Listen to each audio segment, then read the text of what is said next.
tiga nawe kugira ngo tugeze ikiganiro cya nyuma hano tubone kujya mu muhango wanyu. Muraho ntabwo ndi bubatinze ngakoresha iminota bigishoboka. Akambaza mbibwire yitwa Emile Katisiga, uvuye ku Gisenyi, akazi nkora ni umunyamategeko umwunganira abantu no kubahagararira mu nkiko, komoka mu Mibunda. Arakanda umuyaga yarasize mu kiganiro atanze muri 1991 nyuma y'imvururu zo kutatwemera ko turi abanasyono. Abantu batuye mu Mibunda bakoze manifestation mu Gipupu, dupfusha chef de localité witwa Rukamirwa. Nyuma raporo imaze kugera kwa Mobutu, yarafite umunyamategeko witwa Vunduwayo wize iby'amategeko y'ubutegetsi. Aravuga ngo abantu batinyutse gushanyira vote ya leta abo ntabwo ari abashitsi. Icyo yasohoye icyo bita ordonnance loi yemera ko turi abakongomani. Nyuma yaho haje kuza andi mategeko, ubwo ni ka parenthèse nagira ngo nongere muri ko okay. Yewe nasabwe kubaganiriza ariko nabuze icyo ndi buvuga imbere yayo. Nyuma y'ijambo rya pastori isaba ko tubabarira kugira ngo tukize ubugingo, nyuma y'aya mateka ndavuga iki? Ariko kugira ngo ndasubiraho ntacyo mvuze kandi baranyiyambaje, bitwaritera nyambaje ko rimaze kubaganiriza. Giye kubabwira birebana n'insanganyamatsiko, harimo kwibuka duharanira ubutabera twamagana ingengabitekerezo. Iyo urebye interuro y'insanganyamatsiko irimo ibintu kwibuka, irimo guharanira ubutabera no kwamagana ingengabitekerezo. Ijambo kwibuka ryasobanura ntabwo ndi bisubiremo, ndatinda cyane guharanira ubutabera no kwamagana ingengabitekerezo. Ariko no kwamagana ingengabitekerezo umuyaga yabigarutseho asa nkaho yabivuze, ubwo mbigarutseho nabagiye gusura mu byavuzwe. Muri iki kiganiro nagiciyemo ibice nka 5 by'ingenzi. Icya mbere no kubanza gusobanukirwa amagambo y'ingenzi mu mategeko arimo icyo bita ubwicanyi, tukabutandukanya n'ibyaha by'intambara, tukabitandukanya n'ibyaha byibasiye inyokomuntu, tukamenya jenoside ngo niki mu mategeko, ingengabitekerezo niki, ubutabera buhana niki, uburenganzira ku butabera, uburenganzira bwa muntu niki. Ayo ni amagambo ngiye gusobanura ukoresheje umwanya muto. Muri iyi nsanganyamatsiko hakazamo guharanira. Reka mbere guharanira ubutabera, ijambo risobanura kurwanya akarengane kugira ngo dufatwe kimwe imbere y'amategeko twese. Hari ihame mpuzamahanga riri mu masezerano mpuzamahanga arebana n'uburenganzira bwa muntu yo mu 1948. Hari amasezerano mpuzamahanga arebana n'ibya politike n'imbonezamubano. Buri tegeko nshinga rya buri gihugu niho rikomora ihame rivuga ko twese tureshya. Niba tureshya imbere y'amategeko, hari umuntu ufite uburenganzira bwo kunyambura ubuzima. Ese iyo ampohoteye akanyambura ubuzima akampohotera nakora iki? Uwo muntu wampohoteye yakagombye gukurikiranwa n'inkiko zibifitiye ububasha kugira ngo aryozwe ibyo yankoreye, kugira ngo ejo n'ejo bundi hatazagira abandi bahohotera.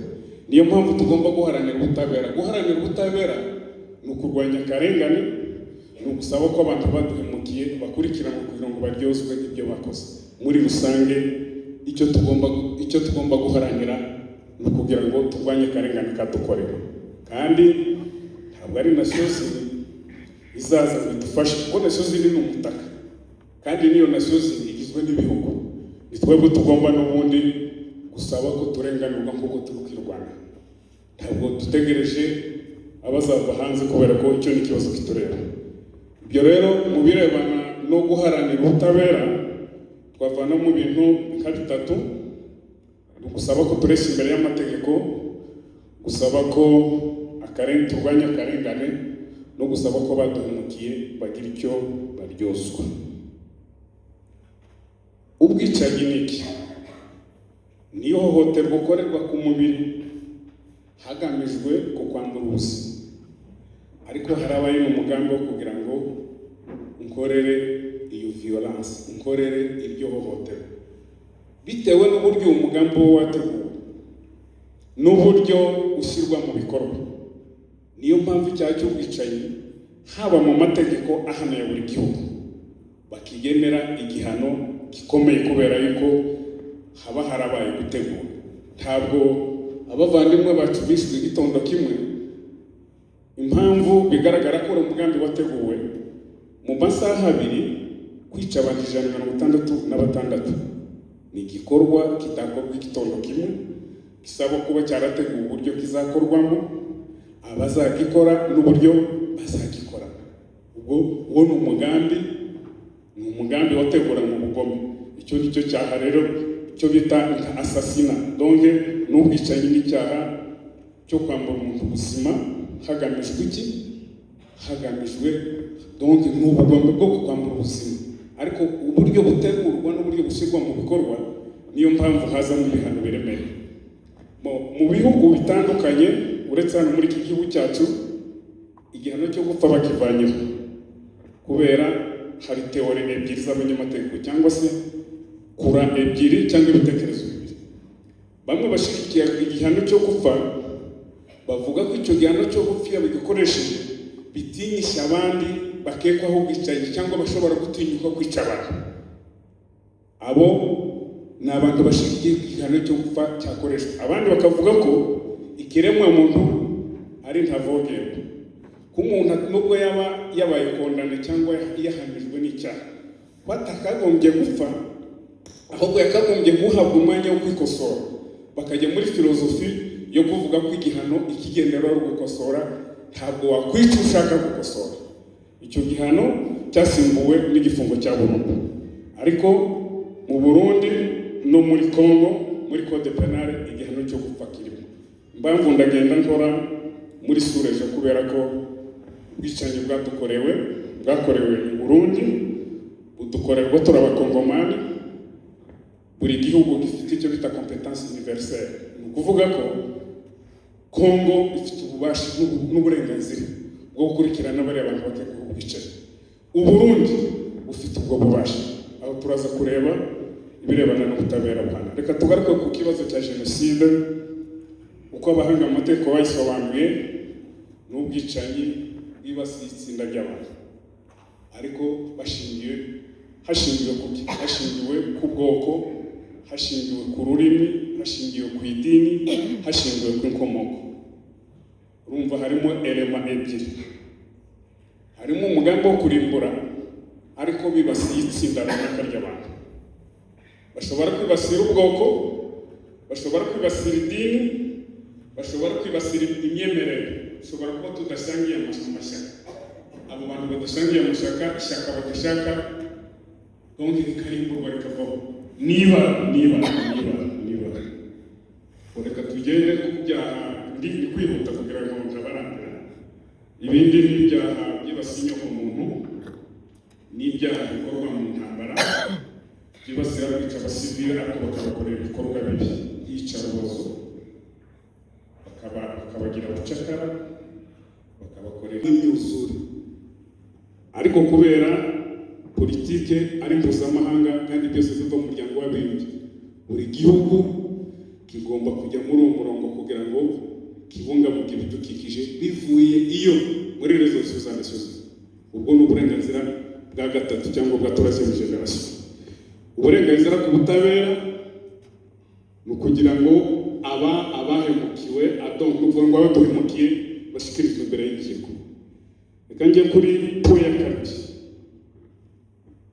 Po ya kabiri irebana n'uburyo bwakoreshwa kugira ngo abakekwaho ubwicanyi bwakorewe abavandimwe bacu mu Gatumba bashyikirizwe inkiko. Mu buryo bubiri. Uburyo bwa mbere ni ubutabera busanzwe.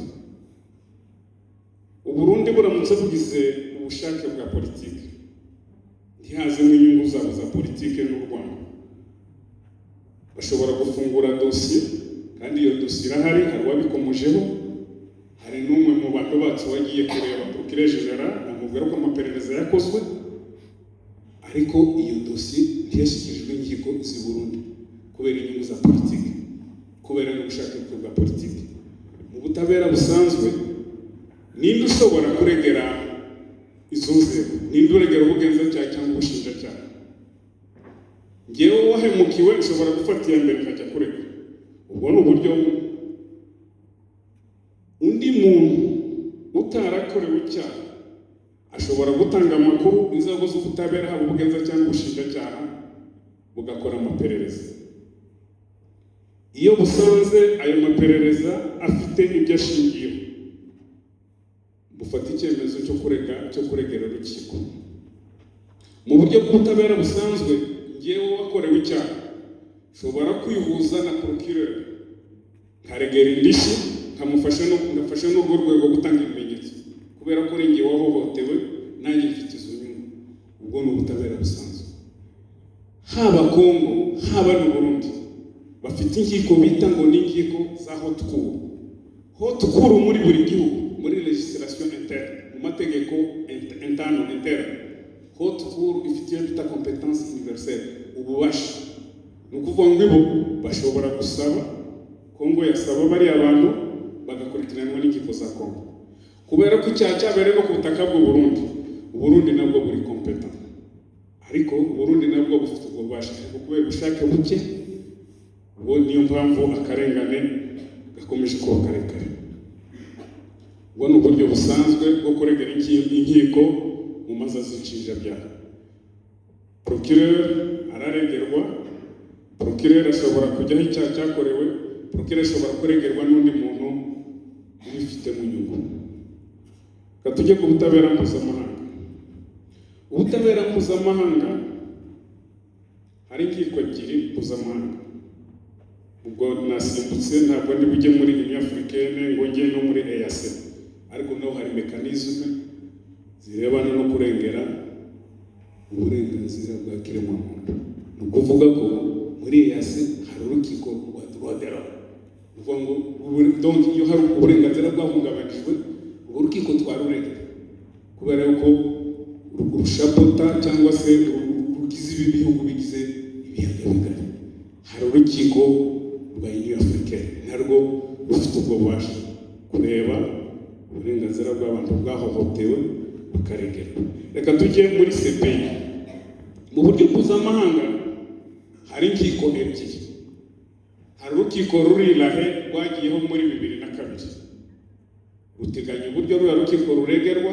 Ingingo ya 17 nicyo bita statut de Rome, ivuga ko procureur abanza gusuzuma niba ibyo byaha biri gukorerwa aho ngaho, bamuhaye amakuru akareba niba biri mu bubasha, akabanza akabyemeza niba biri mu bubasha bwo gukurikirana, akongera akareba inyungu ziri muri uko gukurikirana, akabisuzuma kugira ngo abanze gufateho icyemezo mbere yo gufata icyemezo cyo gukurikirana.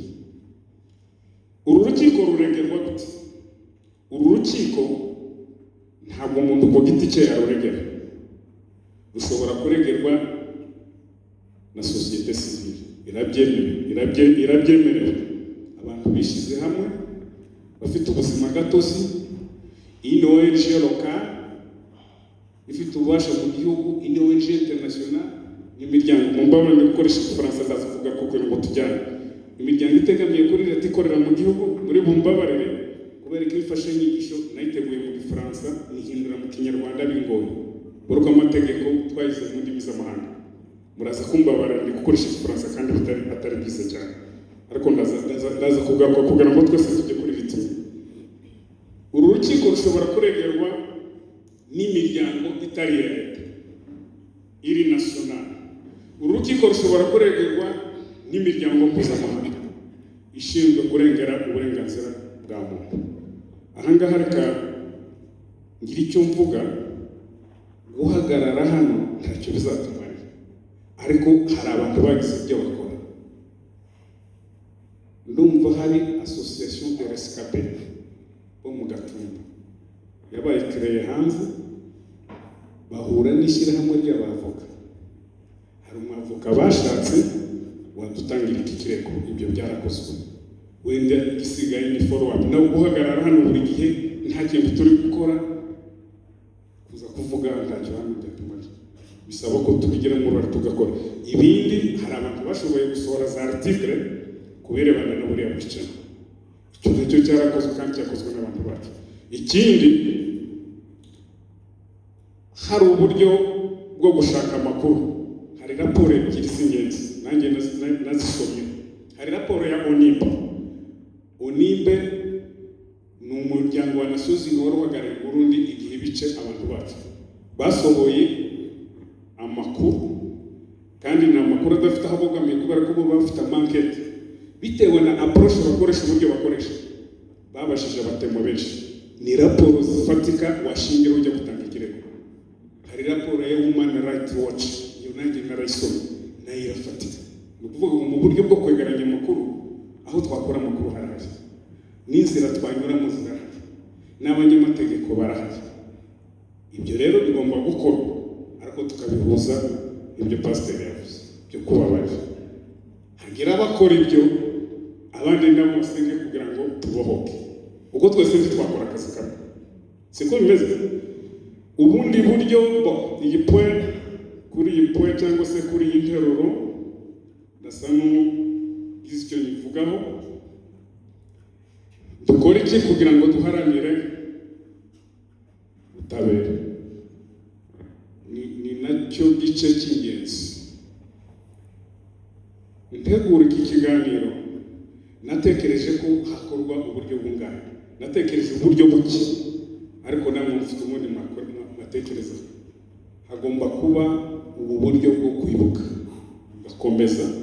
tugakomeza guhura, twumva ubutumwa, twumva ubuhamya, tugakomeza gutekereza ku byatubayeho.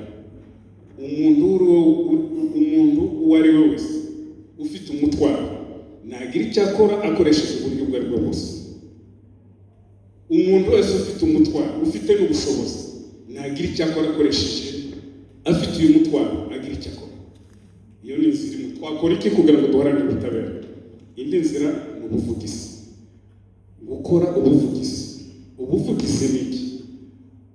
Ntabwo wakora ubuvugizi utazi imiterere y'ikibazo, nta nubwo wakora ubuvugizi utazi aho ugiye kubukorera. Twebwe nk'abafite uyu mutwaro tugomba kuba twibitseho amakuru y'ibyatubayeho. Ayo makuru tukamenya icyo twayakoresha kugira ngo dusabe ko turengana. Ubundi buryo bwo twakoresha kugira ngo duharanire ubutabera, twarize, dufite n'urubyiruko, hari n'ikoranabuhanga. Dukoresheje uburyo bw'amafilme n'ikoranabuhanga twerekana iki kibazo, cyagera kwikumvikana kubera yuko hari abantu batureba kuri za social media, hari abantu badukurikira. Ubu ni uburyo bwadufasha. Ni naha tugomba gutinda kurusha za teori zindi. Ubundi buryo natekereje bwadufasha, ubushakashatsi. Twirinde gukora mu buryo buri isore, ntashyira hamwe ry'uburenganzira bwa muntu twigeze dushyira. Ngewe nsohoye icyegeranyo nk'akatisiga, nubwo naba mfite ayo makuru nta impact byagira, ariko tugomba gusohora icyegeranyo nka personne morale de droit privé ifite ubuzima gatozi. Abantu bishyize hamwe b'abahanga bazi ikibazo, bagakereya kadere bakoreramo. Apana kubyuka mu gitondo ngo kubera ko mbabaye undi gutukana ku maudio cyangwa se kunda vuga iki ninde unyumva dabo, kunda vuga no mu Kinyarwanda, nasoze nziza mu Kinyarwanda, kunda rakara mu Kinyarwanda, ninde unyumva zero. Ubu buryo bwadufasha. Soza rero kugira ngo ndeke kubarambira, hari za recommandation natekereje, zimwe zigomba kwiadresa kuri twebwe, zimwe zirebana natwe, izindi zirebana n'izo leta dukomokamo na leta abantu bacu baguyemo, izindi ku miryango mpuzamahanga, kuri Nations Unies n'imiryango mpuzamahanga. Igitureba ni ibindangije gukomeza kwibuka, kumvikanisha ikibazo, gukora ubushakashatsi no gukoresha uburyo bwari bwose kugira ngo ikibazo cyacu kizagere cyumvikane. ibyo biratureba, ni twebwe tugomba kubikora, nta bandi babidukora. Umuryango ibihugu Kongo tugomba gukomeza kwisaba ko iduha ubutabera kubera ko niho dukomoka, nta nkomoka igira inkomoko nini. Tugomba kuyotsa igitutu kuzageraho yemera ko tuzahabwa ubutabera. Leta y'u Burundi nubwo bimeze gutya ntabwo twacika intege kubera yuko mu nshingano za leta no gucunga umutekano wa rubanda no guhabwa ubutabera. Turi abaturage ba Kongo. Nations Unies ni ugusaba ko dukora ubuvugizi kugira ngo UN itwumve se cyangwa itwumve idufashe binyuze mu miryango mpuzamahanga. Hari imiryango ibiri ikomeye twakwegera kandi bigakunda. Hari Amnesty International ishinzwe uburenganzira bwa kiremwamuntu ku isi. Amnesty International ni umuryango ukomeye cyane kandi ukora ubushakashatsi ku marorerwa yabaye ku isi, kandi niyo vocation, uwo ni umuhamagaro wabo. Raporo zivuyemo ni raporo zidafite aho zibogamiye, ziri classe donc ziri fiable, ni ukuvuga ngo biterwa n'uburyo bakoresha kugira ngo bahabwe amakuru. Iyo bakoze icyegeranyo mbere yuko bagisohora, iyo bakeka ko leta yagize uruhare mu bwicanyi, bajya kureba ukuriye leta, bareba chef de leta cyangwa bakareba minisitiri w'intebe, yabangira muri raporo bakavuga ko mbere yo gusohoka bajya kuvugana na minisitiri kugira ngo iyo procedure bayubahirize mu buryo mpuzamahanga. Human Rights Watch ni ONG ikomeye ku isi y'Abanyamerika ariko ni mpuzamahanga, ikora ubushakashatsi. Approach uburyo ikoresha ni abatema, yigira kuri terekabaza umuntu gutya tureba. Kuyivuguruza bisaba gushaka abandi batema bavuguruza abo wabashije. Iyo miryango twayikoreramo ubuvugizi kandi bugakunda. Rero kugira ngo ntizimbe mu magambo nakoresha igifaransa murambabarira, uwankurikiye avanemo ibintu bine by'ingenzi: ubusobanuro bw'amagambo, avanemo n'iriya nteruro yo guharanira ubutabera, ibyo twebwe dusabwa, avanemo n'ibyo twemererwa n'amategeko. Murakoze.